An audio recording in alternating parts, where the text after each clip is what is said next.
नमस्कार, सुदर्शन न्यूज में आपका स्वागत है। मैं हूं मुकेश कुमार और आप देख रहे हैं सत्ता का महासंग्राम। बंगाल में चुनाव जारी है। 2 चरणों के चुनाव हो चुके हैं और आगे 6 चरणों के चुनाव होने अभी बाकी है। मतलब ये कि बंगाल में खेल जारी है।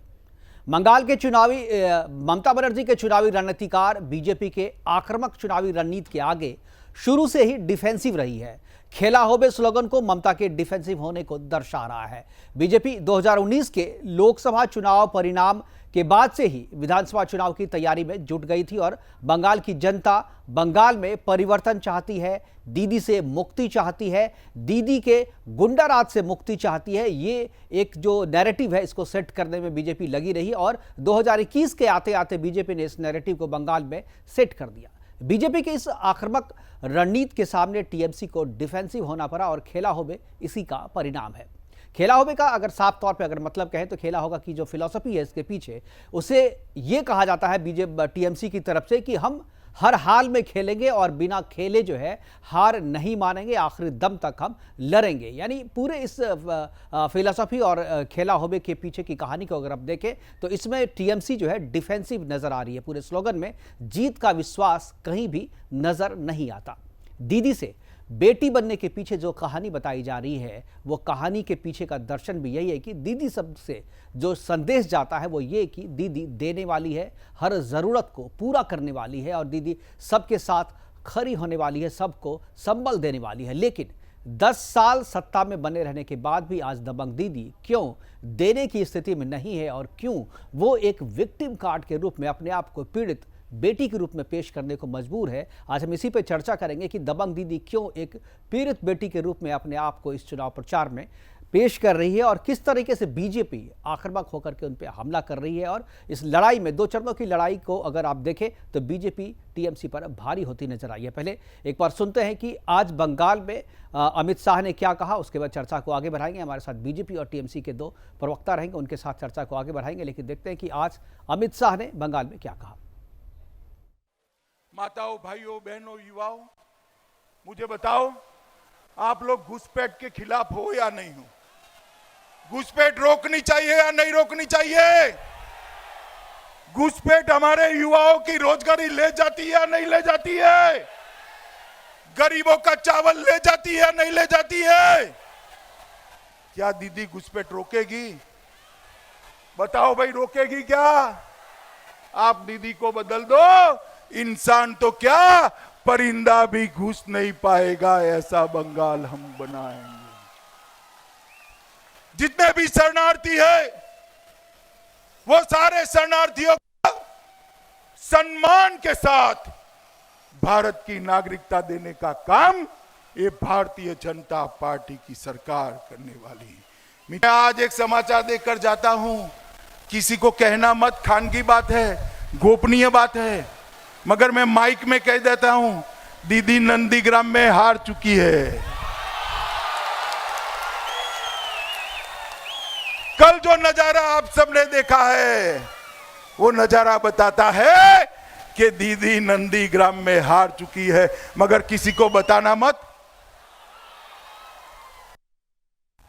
ये दीदी के गुंडों ने टोलबाजी बहुत करी, सिंडिकेट चलाई, अम्फाम का पैसा लूट खाया है, गोरखाओं पर अत्याचार करा है। भारतीय जनता पार्टी के 130 से ज्यादा कार्यकर्ताओं की हत्या करी है। दीदी के गुंडों, कान खोलकर सुन लो, आप ऐसा मत मानो कि बच गए हो।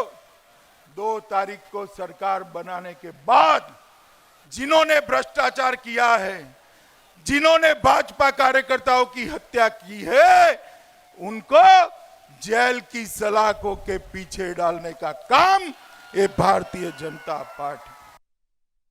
अमित शाह कह रहे हैं कि नंदीग्राम में ममता जी हार गई है, ममता दीदी हार गई है, किसी से बताना नहीं। हालांकि 2 मई को रिजल्ट जब आएंगे तो उसमें पता चलेगा कि जो बात टीएमसी के खिलाफ जो बोला जा रहा है अमित शाह के द्वारा कितना सही है। लेकिन शिशिर बजोरिया ने इस नंदीग्राम में जिस तरीके से ममता बनर्जी बूथ पे जाकर के धरना दे दी थी, उसके बाद से उस पर चुनाव पे क्या असर पड़ा था और मतदान कितना प्रभावित हुआ था, इसको लेकर के चुनाव आयोग में बीजेपी ने शिकायत की है। शिकायत करने के बाद बीजेपी के नेता शिशिर बजोरिया ने क्या कहा, सुनते हैं, उसके बाद चर्चा को आगे बढ़ाएंगे। उन्होंने एमसीसी का धज्जी उड़ाया, 144 धारा का धज्जी उड़ाया, और इसका कंप्लेन हम कल भी किए थे, संगे संग किए थे और आज भी किए। उसका कारण बहुत साफ है, ये अचानक नहीं करी है, बहुत सोच के या तो उनके सलाहकार के सलाह से, पता नहीं किसके सलाह से, ये उनका करने के पीछे एक ही था कि जिस हिसाब से वोट चल रहा है शांति भंग करो और वोट को घटाओ, नहीं तो हार तो निश्चित है। पर वो एक बूथ में आप कर लो, देखिए जो करी है वो कानून के खिलाफ है, उस पे तो हम पूरा जोर लगाए हैं, मगर इसमें नंदीग्राम उनका नहीं निकलेगा। नंदीग्राम में श्रीमती ममता बनर्जी हार गई हैं। तो बीजेपी कह रही है कि नंदीग्राम में ममता बनर्जी हार जाएगी। हमारे साथ टीएमसी के जो प्रवक्ता हैं प्रेम पांडे, वो बताएंगे क्यों हारेगी और क्यों नहीं हारेगी। अब हमारे दोनों मेहमान हैं, प्रेम पांडे टीएमसी से और जॉय चौधरी जो है बीजेपी के प्रवक्ता, हमारे साथ जुड़ गए। दोनों मेहमानों का स्वागत है। और शुरुआत पांडे जी मैं आपसे करना चाहूँगा कि जिस तरीके से बीजेपी लगातार दावे कर रही है लगातार कि टीएमसी नेता और मुख्यमंत्री ममता बनर्जी नंदीग्राम से हार जाएंगी, क्या आपको लगता है जिस तरीके से कल हुआ, बूथ पे जाकर के बैठ जाना, जिस तरीके से उनका बॉडी लैंग्वेज दिख रहा था, उनके चेहरे पे जो हताशा दिख रही थी, क्या सही में टीएमसी के हाथ से नंदीग्राम निकल रहा है?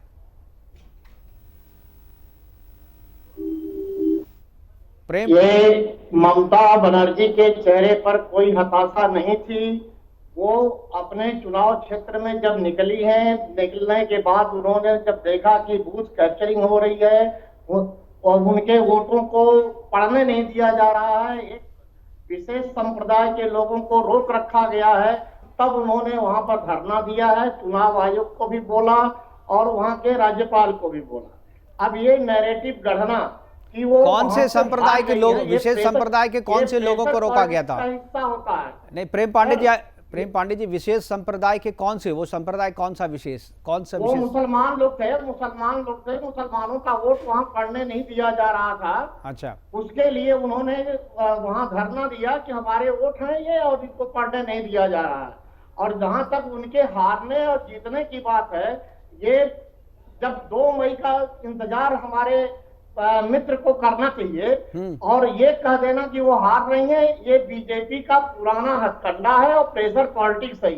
ये साइकोलॉजिकल प्रेशर बनाने का जनता पर ये इनकी रणनीति रही नहीं, है। ये तो प्रेम जी, ये तो सबको दिख रहा था ना कल जिस तरीके से ममता बनर्जी जाकर के बैठ गई थी बूथ पे। क्या एक पार्टी की जो सबसे बड़ी नेता है, पार्टी जो कि राज्य की मुख्यमंत्री भी है, उनको जो किसी एक बूथ पर जाकर के इस तरीके से बैठ जाना, क्या कल का सिर्फ एक ही बूथ पे तो चुनाव, बाकी आप ये भी कह रहे हैं ना, अगर एक बूथ पर आपकी नेता बैठ गई हैं तो इसका मतलब तो ये भी है कि जो बाकी बूथ पर सब चीज सही जा रहा है और आपने उस बूथ को कैंसिल करने की मांग भी नहीं की है। सर जो है, क्या आप जब चावल पकाते हैं तो पूरा चावल को निकाल करके एक एक दाना देखते हैं, या किसी एक जगह आपको जो पकड़ में आया कि हाँ ये चावल पका कि नहीं पका? ये तो बहुत से जगहों पर हुआ है। देखिए उपमा, प्रत्याशी हैं प्रेम जी आप जानते हैं उपमा और उदाहरण जो है ना, और लोकतंत्र बिल्कुल आप सही कह रहे हैं, लेकिन सब जगह ये उदाहरण नहीं चलता है ना। जब अपने तर्क आपके कमजोर हो जाते हैं ना, तब लोग उपमा और उदाहरण पे चले जाते हैं। अच्छा, क्या तर्क कमजोर है? क्या अगर आप कह रहे थे एक चावल को देखने से पूरे चावल ठीक है, लेकिन चावल वाला उदाहरण यहाँ थोड़ी होगा। एक बूथ पे अगर एक बूथ पे अगर हंगामा है तो क्या सभी बूथ पे है? एक बूथ पे हंगामा है तो सभी बूथ पे है। एक साथ जो है जितने बूथ है सब पर चली जाएंगी? नहीं तो चली जाएंगी तो सब बूथ पे हंगामा हो रहा है, ये आप कह रहे हैं ना। हम तो नहीं कह रहे सब बूथ पे चली जाएंगी। आप कह रहे हैं एक बूथ पे हंगामा था, सब बूथ पे हंगामा था। ऐसा तो होगा नहीं। नहीं, आप तो कह रहे हैं जो उदाहरण दे रहे हैं उस उदाहरण से तो यही पता चल रहा है ना, एक बूथ पे हंगामा था इसका मतलब सब बूथ पे हंगामा था। तो आपने शिकायत क्यों नहीं की? आप लोगों ने चुनाव आयोग से पूरे चुनाव को कैंसिल करने की मांग कहां की? आपने नंदीग्राम के चुनाव को कैंसिल करने, मतदान को कैंसिल करने की मांग की है? मांग नहीं की है तो इसका मतलब आपके हिसाब से भी ठीक हुआ है ना। वही बात तो मैं कह रहा हूं, एक तरफ आप धरना देते हैं, दूसरी तरफ आप कहते हैं ठीक हो रहा है, फिर कह रहे हैं हम जीत रहे हैं। तो आपकी बात, आप एक बात पर टिके नहीं रहते ना। चलिए आपकी बात का जॉय चौधरी जी, हमारे जॉय चौधरी बीच में बोलने की जो है, अगर एंकर की ठीक है, चलिए आप बोलिए मैं पूरा टाइम दे रहा हूं। ठीक है, आप बोलिए मैं पूरी तरीके से सुन रहा हूं। आप एक साथ पहले जितने प्रश्न है सब पूछ लीजिए। मैंने जो पूछा है उसी का जवाब दीजिए आप। हाँ बताइए। मैंने पूछा, जो एक तरफ आप कह रहे हैं जो कि हंगामा हो रहा है, एक जगह है जो ममता बनर्जी एक साथ सभी बूथ पर नहीं जा सकती हैं, दूसरी तरफ जब चुनाव आयोग को शिकायत आपने नहीं की कि पूरे नंदीग्राम में चुनाव कैंसिल कर दिया जाए या सिर्फ एक बूथ पर किया जाए, और फिर आप कह रहे हैं कि नंदीग्राम से हम जीत रहे हैं, तो क्या आप कंफ्यूजन है आपके अंदर? आप खुद डिसाइड नहीं कर पा रहे कि आपको करना क्या है? ये कंफर्मेशन अमित शाह को कैसे है कि वो जीत रहे हैं, शुभेंदु जीत रहे हैं? ये कंफर्मेशन आपको कैसे है? ये परसेप्शन आपने कैसे बना हमने दिया? तो नहीं कहा कि कौन जीत, मंत्री ने कैसे हमने तो नहीं कहा, अब कि- यही बात है, हमने तो नहीं कहा जी कि कौन जीत रहा है। हमने बोला भाई बीजेपी दावा कर रही है, टीएमसी दावा कर रही है, हमने ये तो नहीं कहा वो जीत रही है। हमारे ये दावा तो टीएमसी भी कर रही है। कल ममता बनर्जी ने चुनाव खत्म हुआ उसके बाद विक्ट्री का साइन दिखाया है। नहीं तो आप, मैं तो वही कह रहा हूं ना, जो आप प्रेम जी आप बात सुनिए मेरे मैं जो प्रश्न पूछ रहा हूं उसको समझिए। आप कह रहे हैं कि धांधली हुई, कह रहे हैं कि हमारे वोटरों को वोट नहीं डालने दिया गया, मुसलमान वोटर जो वोट डालने जा रहे थे टीएमसी के पक्ष में जा रहे थे, आपको पहले से पता था। हालांकि ये पता नहीं होता है, कॉन्फिडेंशियल होता है, लेकिन आप कह रहे हैं कि पहले से था, वो हमारे वोटर थे, सारे मुसलमान आपके वोटर, आपने ठप्पा लगाया हुआ है उस पर, जो मुसलमान आप ही को देने जा रहे थे वोट, ये तो आप ही कह रहे हैं ना, और उनको नहीं देने दिया गया। नहीं आप कह रहे हैं, ठीक, मैं आपकी बात करूं, ये कैसे पता है, ये कैसे पता है? ये तो कॉन्फिडेंशियल होता है, ये तो कॉन्फिडेंशियल होता है, कोई किसी को नहीं बताता कौन किस वोट जो पड़ गया तो फिर ये नहीं पड़ गया, तो आप ही कह रहे हैं ना कि हमारे वोटर थे, मुसलमान थे, हमारे वोटर थे, मुसलमान आपके वोटर थे, आपको बता रहे थे कान में क्या, जो आप ही को, बीजेपी को क्यों नहीं दे सकती है, कांग्रेस को क्यों नहीं दे सकती है, सीपीएम को क्यों नहीं दे सकती है, आप ही को क्यों देगी? ये तो कॉन्फिडेंशियल, ये बताना नहीं चाहिए ना आपको। मान लिया आपने सही कहा, आप ही को देने जा रही थी, आपने कहा कि आपको देने जा रही थी, आप कह रहे कि हंगामा हुआ। आप बात तो सुनिए, परसेप्शन कैसे हो गया कि टीएमसी वहां से हार रही है? अरे मैं तो कह रहा हूं, अरे मैं तो जो दावा किया जा रहा है उस दावे पे, मेरा दावा नहीं है, मैं बीजेपी जो कह रही है, बीजेपी जो दावा करेगी उसका जवाब हम आपसे लेंगे। जीत रही है, हाँ टीएमसी जीत रही है, किस आधार पे जीत रही है? अगर जीत रही है तो आप ये क्यों कह रहे हैं कि नंदीग्राम में चुनाव में धांधली हुई है? क्या धांधली करके जीत रही है टीएमसी? ये बताइए ना, तो कैसे जीत रही है? नहीं जीत रही है, बीजेपी जितना चाह रही थी उसको रोका गया। वो जो है नहीं, आपको फिर से सोच के बोलिए, प्रेम जी सोच के बोलिए, प्रेम जी सोच के बोलिए, आप बोलिए धांधली हुई नंदीग्राम में या नहीं हुई, ये बताइए। और धांधली हुई है तब ममता बनर्जी जीत रही है, या धांधली नहीं हुई इसलिए ममता बनर्जी जीत रही है? ये जवाब दीजिए आप। देखिए अपने शब्द जाल में हमको फंसाइए। नहीं शब्द जाल क्या है, ये तो सामान्य चीज है। एक ही बात बोल रहे हैं। कैसे आप बोल रहे हैं, बात बोल रहे हैं तो घुमा के बोल रहे हैं। अरे क्या घुमा के पूछ रहे हैं? आप बोल रहे धांधली हुई है, इसका विरोध ममता बनर्जी कर रही है, तो धांधली हुई तो इसका मतलब हार रही हो। नहीं रहा है, आप वही का टीवी चैनल दिखा रहा है कि वहां पर जो लोग रोके गए हैं। अरे हमारा चैनल तो और भी दिखा रहा है, आप पूरा नहीं देखते हैं, आप 5 मिनट पूरा देख लेते हैं। अरे 24 घंटा देखिए, सच पता चल जाएगा। ठीक है, तो हम लोग तो सब चीज दिखाते हैं, जो दावा करता है हम अपनी तरफ से कुछ नहीं दिखाते। हमारे पास जो खबरें, जो इनपुट्स आती है आप लोगों की तरफ से, तो मैं जो पूछ रहा हूँ, अरे प्रेम जी मैं जो सवाल पूछ रहा, जवाब दीजिए ना, आप क्या बोलना चाहते हैं बताइए। मैं जो सवाल पूछ रहा हूँ, मेरा सवाल है कि नंदीग्राम में धांधली हुई नहीं हुई, टीएमसी क्या कहती है? वहां धांधली हुई, लेकिन हमारे पक्ष हमारे तरफ से नहीं हुई, बीजेपी ने धांधली की है। हाँ ठीक है, बीजेपी ने धांधली की तो बीजेपी जीतेगी, इसका मतलब धांधली करके जीतेगी। अरे तो आप ही तो कह रहे धांधली करके जीतती है वो। आप ही तो कह रहे, लीजिए अब मेरी, आप दोनों, अब चित भी मेरी फट भी मेरी। आप प्रेम, अरे प्रेम जी आप बताइए, कहिए धांधली नहीं हुई है। अब दो चीज में एक चीज कहिए ना, धांधली की, या तो कहिए कितना भी धांधली कर ले, कहिए आप बीजेपी के प्रवक्ता हैं। आप बीजेपी के, अब लीजिए मैं यही सवाल तो मैं अभी अरे प्रेम जी मैं यही सवाल अभी बीजेपी से भी पूछूंगा। अब मैं यही सवाल बीजेपी से पूछूंगा, आप मुझे प्रवक्ता बता रहे हैं, थोड़ा धैर्य रखिए, आप तुरंत डिसीजन मत लीजिए। यही बात है, आपकी नेता भी यही करती हैं, या आपकी नेता भी यही करती हैं, तुरंत डिसीजन लेता है, तुरंत उठ के गए, धरना दे दिया, तुरंत बयान दे दिया। थोड़ा जो है संयम रखिए, संयम रखिए प्रेम जी, संयम रखिए। जॉय चौधरी जी यही सवाल मेरा आपसे भी है, नंदीग्राम जीत रहे हैं हार रहे हैं? पहली बात तो है नंदीग्राम हम जीत रहे हैं, और दूसरी बात मैं प्रेम जी के उद्देश्य से एक छोटा सा बात बोल रहा हूँ। मेरी आवाज जा रही है ना? हाँ जा रही है। बोल रहा हूँ कि देखिए यदि उनको लगता है कि बीजेपी ने धांधली किया है, तो एक भी बूथ में रीपोलिंग के लिए टीएमसी ने कंप्लेन क्यों नहीं किया? क्या उनको पहले से ही शक हो गया है कि जनता जनार्दन ने उनको नकार दिया है? यदि नहीं नकारा है तो उन्होंने क्यों नहीं एक भी बूथ में रीपोलिंग के लिए क्यों नहीं निर्वाचन कमीशन को उन्होंने खत लिखा? क्यों नहीं उन्होंने निर्वाचन कमीशन को बोला कि भाई ये बूथ में रीपोलिंग करो मुझे? मुझे संदेह हुआ है रिपोलिंग चाहिए, कुछ नहीं किया उन्होंने। आपने उन्हें कितनी भी वोट पे पता है रिपोलिंग मांगी है? कि तृणमूल कांग्रेस ममता बनर्जी नंदीग्राम से हार रही है, जनता ने उनको नकार दिया है। और नहीं नहीं, आप जो मैं जो पूछ रहा हूँ जॉय चौधरी जी मैं जो पूछ रहा हूँ, मैं जो पूछ रहा हूँ उसका जवाब दीजिए। आपने कितने माइनॉरिटी को कब तक वोट बैंक बना के रखेंगे? उनको भी अपना मताधिकार का प्रयोग करने दीजिए। आज वो लोग भी समझ गए हैं कि इमाम भाता देने से, मौजिन भाता देने से उनका भला नहीं होने वाला। ठीक है, चलिए आप मैं रोकना चाहूंगा। गिरिराज सिंह ने इस मामले पे क्या कहा है, एक बार गिरिराज जी को सुनते हैं, फिर चर्चा को आगे बढ़ाएंगे। गिरिराज जी को एक बार जॉय जी आपको रोकना चाहूंगा, गिरिराज जी को सुन लेते हैं, उसके बाद चर्चा को आगे बढ़ाएंगे। हम कभी कलमा नहीं पढ़े और कभी चंडी जाप नहीं किए, क्योंकि मैं तो सबका साथ सबका विकास पर भरोसा रखता। न कभी दुर्गा की मूर्तियों के विसर्जन में लाठी चलवाया जहां सरकार है, और न कभी तजिया पर लाठी चलवाया। ये तुष्टीकरण की राजनीति अति सर्वत्र बरजते हो गया। अब विकास जीरो। ये एक दिन भी विकास की चर्चा की ममता बनर्जी? विकास की ही नहीं तो विकास की चर्चा की करेगी क्यों? ये तो तुष्टीकरण, गुंडागर्दी, कहीं कलमा पढ़ना, कहीं लोगों को दुर्गा मूर्ति पर बंदिश लगाना, कभी चंडी जाप करना। प्रेम जी, गिरिराज जी जो कह रहे थे, मैं इसी से चर्चा को आगे बढ़ाऊंगा कि कभी भी विकास पे बात नहीं हुई इस पूरे दौरान, पूरे प्रचार के दौरान जो है, जब चुनाव का ऐलान नहीं हुआ था उसके पहले भी और चुनाव के ऐलान हो जाने के बाद भी ममता बनर्जी कभी भी अपने किए काम का बखान नहीं, काम के आधार पर वोट नहीं मांगा। ना आपने, ना ममता बनर्जी ने, आपके किसी भी नेता, किसी भी प्रत्याशी ने। हमेशा ये डिफेंसिव, बीजेपी के आक्रामक रणनीति के सामने टीएमसी हमेशा डिफेंसिव दिखी। आपका खेला होबे का हो या दबंग दीदी से बेटी होने का जो स्लोगन आपने दिया कि दीदी नहीं बेटी, ये सारी चीजें बताती है कि आप डिफेंसिव हो गए। बीजेपी का जो आक्रामक एक रणनीति थी, उस रणनीति के आगे जो है आपको डिफेंसिव होना पड़ा। अब आपका प्रश्न हो गया हो तो हमारा जवाब जो है 2 मिनट ठहर, मैं 2.5 मिनट दे रहा हूं, आप बोलिए।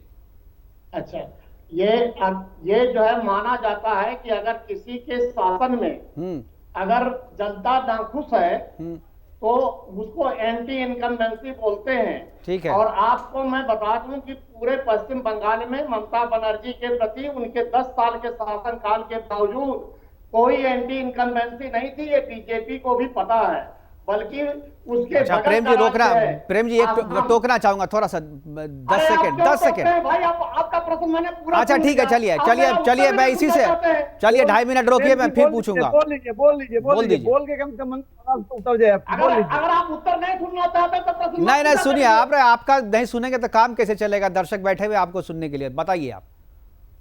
आपने पूछा कि ममता बनर्जी का रिपोर्ट कार्ड अच्छा नहीं रहा। अगर ममता बनर्जी का रिपोर्ट कार्ड अच्छा नहीं होता तो पश्चिम बंगाल में एंटी इनकम्बेंसी की लहर होनी चाहिए थी। जैसे कि आसाम में केवल 5 साल के शासनकाल में भाजपा के सरकार के प्रति वहां एंटी इनकम्बेंसी चरम पर है। आप बंगाल में रहिए, आप बंगाल की सीमा से बाहर ना जाइए। आप प्रेम जी बंगाल में ही रहिए। अगर रिपोर्ट कार्ड जनता के बीच नहीं, अब मैं आपसे सवाल पूछता हूं, आपने एंटी इनकम्बेंसी है या नहीं है, ये कैसे आपने तय किया?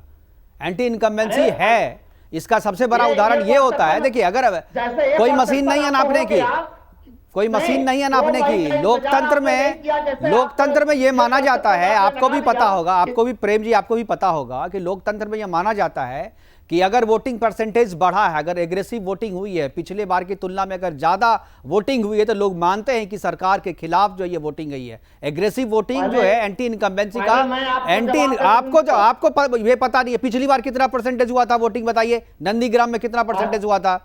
पूरे बंगाल में कितना परसेंटेज वोटिंग था? 81% होता रहा है, इस बार भी 80-81% हुआ है। और जो है इसको जो है 75% के आसपास वोट रहा है। इस बार 80% के 2 चरण ही हुए हैं, अभी पूरी तरीके से नहीं कहा जा सकता, लेकिन 80% के अबव जा रहा है। इट मींस कि जनता एग्रेसिव वोटिंग कर रही है, जनता बदलाव चाह रही है। ये एक परसेप्शन है, ये एक परसेप्शन है, यही बना लिया है बीजेपी के प्रति कि जनता ने मन बना लिया है। प्रेम जी स्वीकार कर लीजिए, जनता ने मन बना लिया है परिवर्तन का। और जनता भैया जनार्दन मेरे को- पूरा संदेश दे रही कि बंगाल में भाजपा की सरकार आएगी। आज आप बोलो एंटी इनकम्बेंसी, आपको बता दूं कि ममता बनर्जी मंच से बोलती है कि हमारे नेता कुछ लोग कटमनी खाए हैं, बोलते हैं ना, और उस कटमनी के लिए आदमियों का, जनता का लाइन पड़ता है नेता के घर पे कि भाई हमारे पैसा रिटर्न करो, मेरे पैसा रिटर्न करो।